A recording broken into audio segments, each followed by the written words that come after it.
कांग्रेस नेता पृथ्वीराज चौहान का विवादित बयान। कांग्रेस नेता बोले ट्रंप पीएम मोदी का अपहरण कर लेंगे।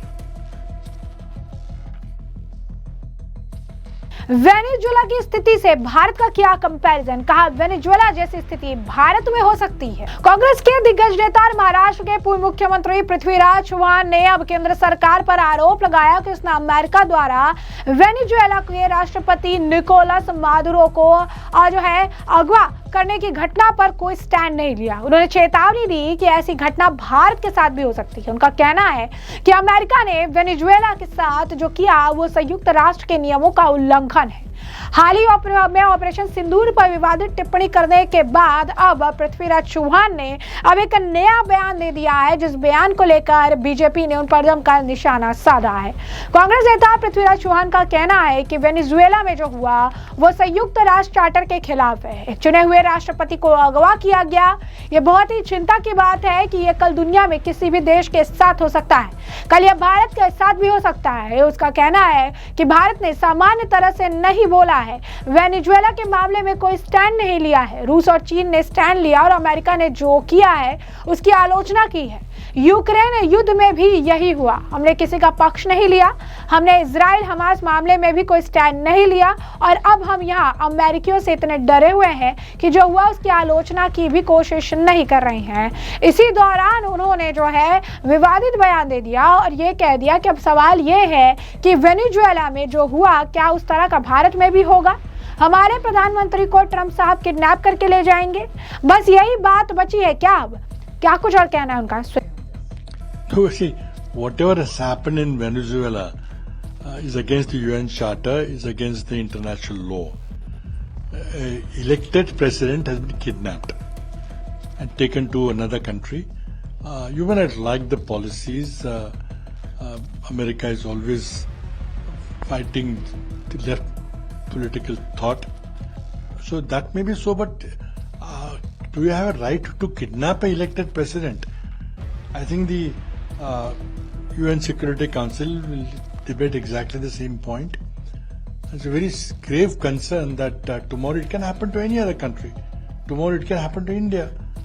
If you allow one country to hegemon, to have its will in international affairs, I think we are going for a very dangerous kind of a territory.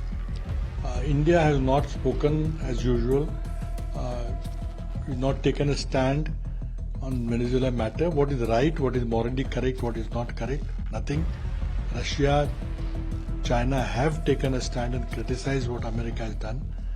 But in India, Prime Minister Modi is more concerned about his own personal image than standing up for what is right and what is wrong. Same thing happened in Ukraine war. We did not take any side. Both sides are correct, both sides are wrong. We did not take any stand on Israel-Hamas matter when there was a clear case of genocide against the Gaza Strip, people living in Gaza Strip. We kept quiet because Mr. Netanyahu is Modi's personal friend. And now here we are so scared about Americans that we are not even trying to criticize what has happened.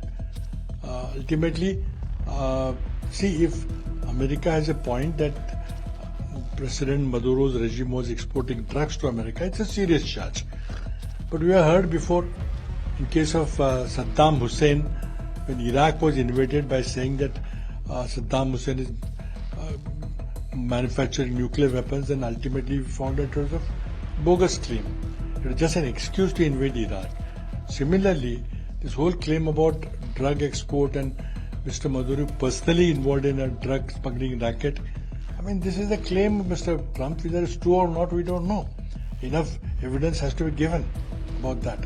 But whatever happens, there is no way you can justify kidnapping elected leader of another free South. तो जैसे कि आपने इनका बयान सुना और इस बयान के बाद अब बीजेपी इस मामले को लेकर काफी हमलावर नजर आई। भाजपा प्रवक्ता शहजाद पूनावाला ने कांग्रेस नेता पृथ्वीराज चौहान की टिप्पणी पर तीखी आलोचना की।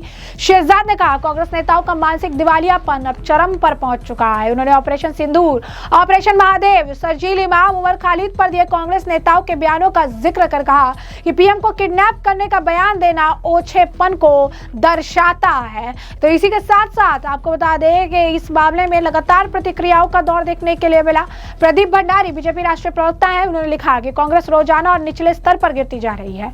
कांग्रेस नेता पृथ्वीराज चौहान बेशर्मी से भारत की स्थिति की तुलना वेनेजुएला से कर रहे हैं। ये पूछकर कि जो वेनेजुएला में हुआ क्या वो भारत में हो सकता है। कांग्रेस अपनी भारत विरोधी मानसिकता साफ कर रही है। राहुल गांधी भारत में अराजकता चाहते हैं। राहुल गांधी भारत के मामले में विदेशी दखल चाहते हैं। वहीं सीआर केसवन ने भी इस मामले पर प्रतिक्रिया दी। उन्होंने लिखा कि पूर्व कांग्रेस के सीएम पृथ्वीराज चौहान का वेनेजुएला की स्थिति को भारत से जोड़ने वाला आपत्तिजनक बयान पीएम मोदी जी और हमारे देश के लिए कांग्रेस पार्टी की गहरी नफरत को उजागर करता है। चौहान का बयान राहुल गांधी की नकारात्मक सोच को दिखाता है, जो भारत को अस्थिर करने और हमारे देश में अराजकता फैलाने के लिए विदेशी दखल चाहते हैं। अगर कांग्रेस नेतृत्व कार्रवाई करने में नाकाम रहता है तो इसका मतलब यही होगा कि वे चौहान के इस चौंकाने वाले बयान से सहमत है। और डॉक्टर विनुषा रेड्डी ने भी इस मामले पर प्रतिक्रिया दी। लिखा क्या वो भारत को वेनेजुएला जैसी स्थिति चाहते हैं, जब पृथ्वीराज चौहान कहते हैं कि मिस्टर ट्रंप भारत पर हमला करके हमारे प्रधानमंत्री को किडनैप कर सकते हैं। या तो इस आदमी का दिमागी संतुलन बिगड़ गया है या वो पूरी तरह से देश विरोधी काम जो है कर रहा है। इस मामले पर लगातार प्रतिक्रियाएं देखने के लिए मिल रही है और पृथ्वीराज चौहान के बयान को लेकर काफी ज्यादा नाराजगी है। इस मामले पर प्रेमचंद्र बैरवा जो है डिप्टी सीएम है राजस्थान से, क्या कुछ कह रहे हैं वो सुनिए। देखो, मैं ऐसे बयान का खंडन करता हूं कि इस तरह के बयान हमारे देश में रहने वाले लोग, हमारे देश के निवासी, हमारी पार्टी भी देश को प्रथम मान के और काम करती है।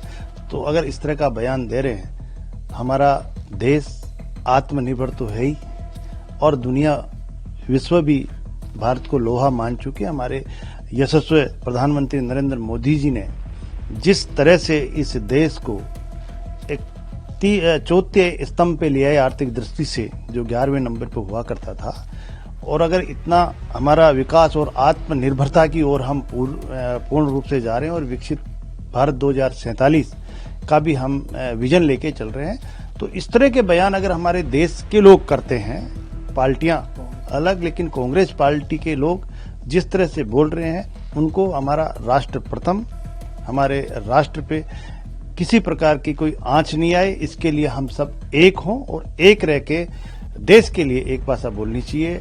और अगर इस तरह की भाषा हमारे लोग बोलेंगे तो ये ठीक नहीं है। तो जैसे कि आपने उनका बयान सुना, उन्होंने कहा कि इस तरीके का बयान जो है नहीं देना चाहिए। इस तरीके से कांग्रेस जो है बयान देती है, उन्हें इस बयान के लिए माफी मांगना चाहिए। तो इस मामले को लेकर अजय आलोक का बयान भी सामने आया। बीजेपी नेता अजय आलोक ने कहा कि हमें उनसे सीखने की जरूरत नहीं है, उन्हें कुछ भी नहीं पता है, वो सिर्फ बयान देने में रुचि रखते हैं, इसलिए ऐसे बयान दे रहे हैं। क्या कुछ उनका भी कहना है, सुनिए।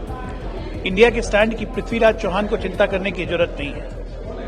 पृथ्वीराज चौहान को स्टैंड की जरा पता करनी है तो जाके स्टैंड पता करें नरसिम्हा राव के समय, जाके स्टैंड पता करें राजीव गांधी के समय। भारत का स्टैंड पहले से ज्यादा मजबूत और एकदम स्पष्ट है, जिसमें किसी को कोई कंफ्यूजन नहीं है। अब पृथ्वीराज चौहान वगैरह कुछ नहीं है। ये गांधी परिवार की भक्ति में इस तरह की बात बोलते रहते हैं। ये गांधी कांग्रेस हो चुकी है कंप्लीटली। तो ऐसे में आपने अजय आलोक का भी बयान सुन लिया। तो इस मामले को लेकर लगातार सोशल मीडिया पर काफी ज्यादा बज़ बना हुआ है। लोग जो है पृथ्वीराज चौहान के इस बयान को लेकर उन पर निशाना साध रहे हैं और यही कह रहे हैं कि ये इनकी मानसिकता को दर्शाता है कि इनकी मानसिकता क्या है, किस तरीके के बयान दे रही हैं और किस तरीके का सोच है ये भारत और भारत के प्रधानमंत्री के खिलाफ रखते हैं। तो ऐसे में हमने आपको पूरा मामला विस्तार से बता दिया। इस पूरे मामले पर अब आपकी भी राय हो कमेंट सेक्शन में कमेंट करके जरूर से जरूर साझा करिएगा। धन्यवाद।